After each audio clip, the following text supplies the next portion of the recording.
Reflection is a constant in my teaching practice, and I reflect both from my own learning experiences, but also on the feedback that I get from other students and feedback from other peers that maybe I'm talking to about teaching practice.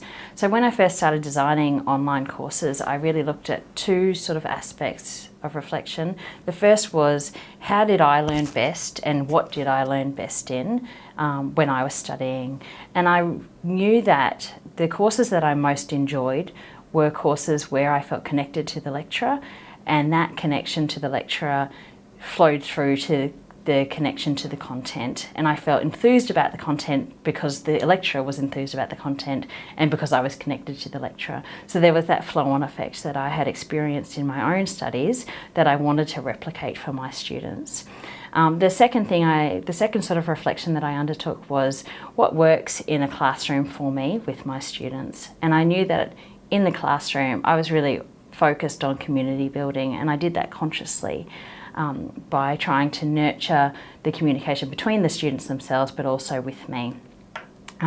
So I knew that worked for them because of all of the feedback that I had through the SETs and SECs, and just general feedback where students would email and say, you know, how much they had enjoyed the course because of the nature of the teaching that they'd experienced.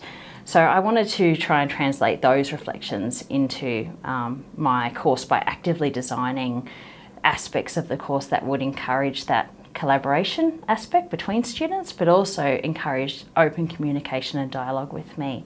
And that means having a mixture of formal and informal communications with students so that I'm able to set boundaries for students, but they still feel that I'm completely approachable and they're not shy of coming to me. They're able to come to me either in front of a class, so to speak, like on a discussion board where they're confident to ask their questions in their community, or they're able to come to me via email or phone where they can privately discuss the issues that they're having. And if they're issues that are course related, what I then do is take those issues, de-identify them, and I can post them on the discussion board so all of the students gain from that learning experience as well.